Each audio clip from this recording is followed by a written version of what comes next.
Hi అండి, welcome to my channel. ముందుగా మీ అందరికీ నమస్కారం.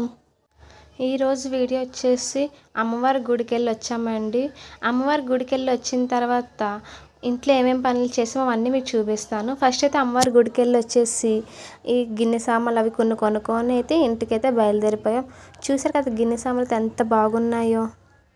అవును, మీ అందరికీ హ్యాపీ ఉగాది అండి. అసలు ఈ వీడియో నిన్న పెట్టాల్సింది కానీ కొంచెం లేట్ అయిపోయింది. సో ఇప్పుడైతే మనం ప్రసాదం కూడా తినేసాము. ఇంకా ప్రసాదం తినేసి ఇంటికైతే వెళ్ళిపోతున్నాము. అసలు గుడి అయితే ఖాళీ లేదండి. గుడి మొత్తం ఫుల్ రష్గా ఉంది. సో ఇంటికి వచ్చిన వెంటనే బాగా ఆకలేసేసింది. సో అందుకే ఫస్ట్ అయితే మనం చిలకడ దుంపలు, మేమైతే మా ఊరి సైడ్ అయితే ఎర్రదుంపలు అంటాము. మరి మీ సైడ్ ఏమంటారో చెప్పండి. నేను ఎక్కువ యూట్యూబ్లో అయితే చిలకడ దుంపలు అని విన్నాను. ఇంకేమంటారో మీరు కూడా కామెంట్ చేయండి నాకు. మా సైడ్ అయితే ఎర్రదుంపలు అయితే అంటాము. ఇంకా ఎర్రదుంపలు కూడా నీళ్ళు వేసుకొని ఉడకబెట్టేస్తున్నాను, కొంచెం సాల్ట్ వేసి. ఇప్పుడు స్టవ్ ఆన్ చేసుకొని మనం ఎసరైతే పెట్టేసుకోవాలన్నమాట. ఇవి బాగా ఉడికితే మనకు మంచి టేస్ట్ వస్తాయి. సో మూత వేసి అయితే పక్కన పెట్టేశాను. ఎందుకని ముందు జాగ్రత్తగా కింద కూడా ప్లేట్ వేసాను, ఏమైనా పొంగిపోతే మళ్ళీ పొయ్యి అంతా ఒత్తాలని. ఇప్పుడు ఇలా పొంగుతున్నప్పుడు మనం కొంచెం ఉప్పు వేసుకుంటే మనకి తీయగా ఉంటాయి అన్నమాట. ఉప్పు వేయకపోతే మనకు చప్పగా ఉంటుంది.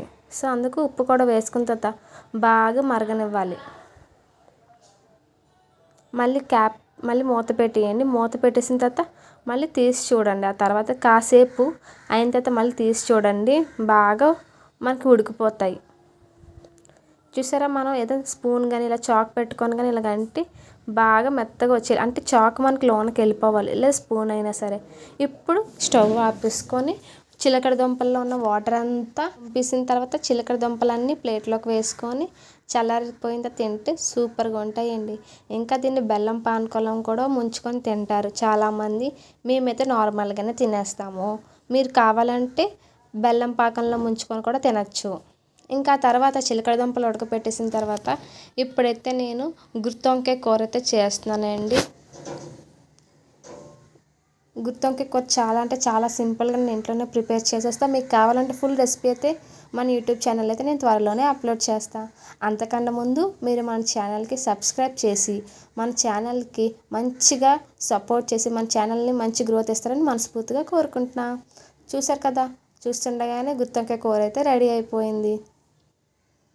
ఇంకెలాగ అయిపోయిన తర్వాత స్టవ్ ఆపేసుకొని మనం సర్వింగ్ ప్లేట్లోకి వేసేసుకోవడమే. అంతేనండి, చాలా అంటే చాలా బాగుంటుంది గుత్తొంకాయ కూర. ఇంకా నెక్స్ట్ వచ్చేసి మా అన్నయ్య కోసం అయితే బ్రెడ్ ఆమ్లెట్ అయితే వేస్తాను. ఇంట్లో బ్రెడ్ అయిపోయింది, సో బన్నతో అయితే నేను వేస్తాను. ఆ నెక్స్ట్ వచ్చేసి కాకరకాయ ఫ్రై అయితే చేస్తున్నానండి. కాకరకాయ ఫ్రై అయితే ఇది వచ్చేసి కాకరకాయ ఉల్లికారం అంటారు. చాలా అంటే చాలా బాగుంటుంది. ఇది కూడా నేను ఫుల్ వీడియో అయితే తీసాను. మన ఛానల్ త్వరలోనే వాయిస్ ఓవర్ ఇచ్చేసి అప్లోడ్ చేస్తాను.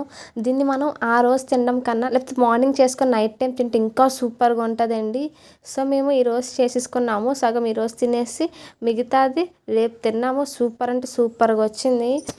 అంటే ఇది చాలా అంటే చాలా బాగుంటుంది. వేడివేడి అన్నంలోకి లేదా పప్పుచారు అలాంటి వాటిలోకి నంచుకోవడానికి అయితే చాలా అంటే చాలా బాగుంటుంది. చేదు ఎక్కువ ఉండదండి, చేదు ఏమీ ఉండదు.